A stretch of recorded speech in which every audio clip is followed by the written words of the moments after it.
नमस्कार मंडळी, कसे आहात? मी संगीता, तुमचं स्वामी संगीता विलॉगमध्ये स्वागत आहे. आज मी तुम्हाला या व्हिडिओमध्ये या विलॉगमध्ये तुम्हाला स्टडी विलॉगच आहे हा माझा.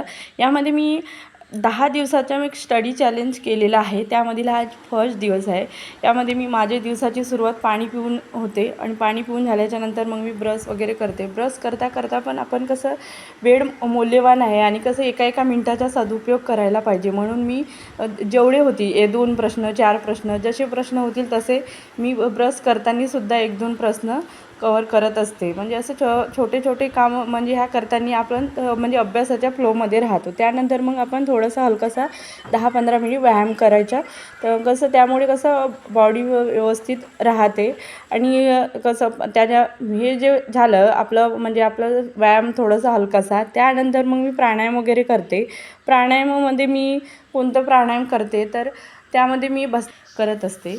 पण त्यामध्ये कसं अनुलोम विलोम केल्यामुळे काय होतं तर आपलं श्वासनाची गतीवर आपलं स्वतःचं म्हणजे व्यवस्थित राहतं. कपालभाती हे खूप महत्त्वाचं आहे, कारण अभ्यास करतो आपण तर आपल्या ब्रेनसाठी हा कपालभाती खूप छान असतो. आणि ध्यान हे आपलं एकाग्रता साधण्यासाठी ध्यान आणि ओम गुंजनमुळे सुद्धा आपला आवाजसुद्धा छान होतो. घशातील काही पण प्रॉब्लेम असल्या त्या पण सॉल्व्ह होतात, म्हणून हे व्यायाम खूप महत्त्वाचे आहेत. तर हे झालं आपलं शारीरिक आणि मानसिक सुदृढतेसाठी आपला हलकासा व्यायाम. पण आपण त्याचबरोबर स्वतःला सेल्फ मोटिवेट कसं ठेवायचं बघा.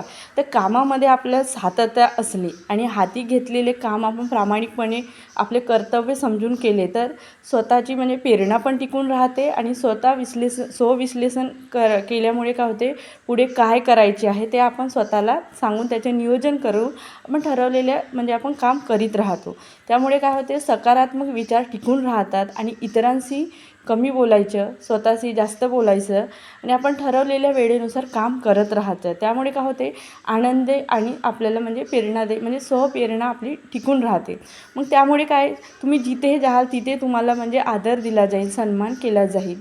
सुरुवात तर करा, नक्कीच तुम्ही सुद्धा हे करू शकता आणि त्यामध्ये तुम्हाला नक्कीच यश मिळेल. आता हे झालं.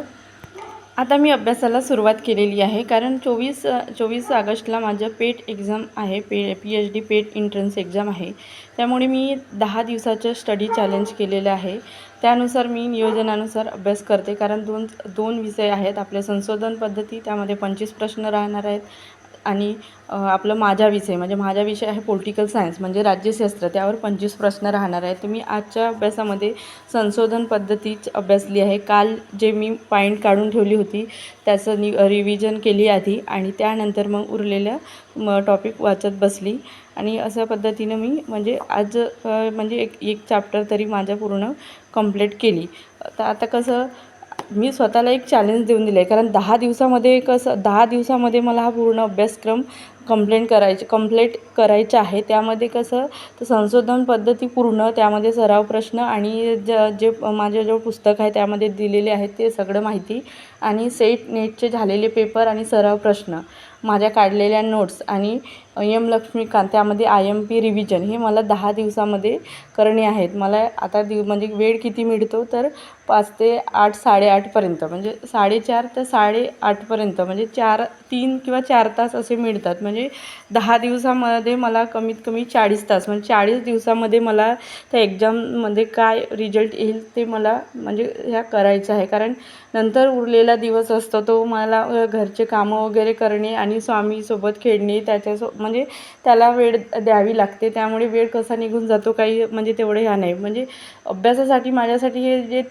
3 तास असतात ते माझ्यासाठी गोल्डन अवर असतात, कारण तेव्हाच मी म्हणजे असं चांगलं एकाग्रतेने व्यवस्थित म्हणजे मन लावून माझा अभ्यास होत असते. इतर वेळेस होत नाही, पण तरी पण असं 1-2 प्रश्न वगैरे असं करत राहते. कारण कसं हे माझं स्वप्न आहे तर मला पूर्ण करायचं आहे आणि त्यासाठी मेहनतसुद्धा मलाच करावी लागेल. तर त्यामुळे थोडं म्हणजे असं थोडं सकाळी लवकर उठायचं, थोडं स्वतःसाठी वेळ द्यावी लागते. आधी तसं नव्हतं. 8-8, 9-9 तास म्हणजे आम्ही लग्नाच्या आधी अभ्यास वगैरे करायचे, पण आता ते शक्य होत नाही. आणि कसं लहान बाळ आहे, त्यामुळे कुठं बाहेर पण जाऊ शकत नाही आणि मग कसं स्वावलंबी व्हायचं, स्वतःच्या पायावर उभं व्हायचं, स्वतःचं अस्तित्व निर्माण करण्यासाठी काहीतरी करायचं. तर मग काय करायचं, मला कसं टीचिंग प्रोफेसर म्हणून काम करायला असं खूप आवडेल.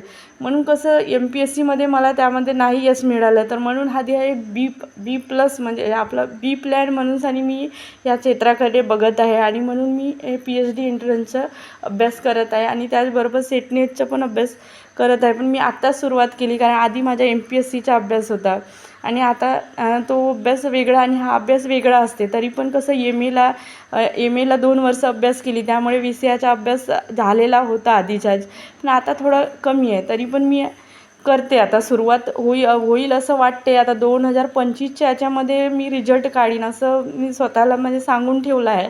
आता बघू, आता तुमच्यासोबत म्हणजे असं चॅलेंज देऊन एक प्रकारे मी स्वतःला मोटिवेट ठेवत आहे. तुमचा मला सपोर्ट हवा आहे. तुम्ही जर या चॅनलला नवीन असाल तर चॅनलला सबस्क्राईब करा. तुमचे काही प्रश्न असतील, काही स्पर्धा परीक्षा संदर्भात तुम्हाला काही मार्गदर्शन हवे असेल, MPSCचा माझा म्हणजे आहे 3-4 वर्षाचा म्हणजे अनुभव आहे, तर थोडं 2-3 मार्कांनी माझे असे एक्झाम राहिलेले आहेत. पण आता जबाबदारी माझी वाढलेली आहे, त्यामुळे कसं फॅमिलीला जास्त महत्त्व द्यायचं आहे आणि म्हणून मी थांबवलं आहे. जर तुम्ही चॅनलला नवीन असाल तर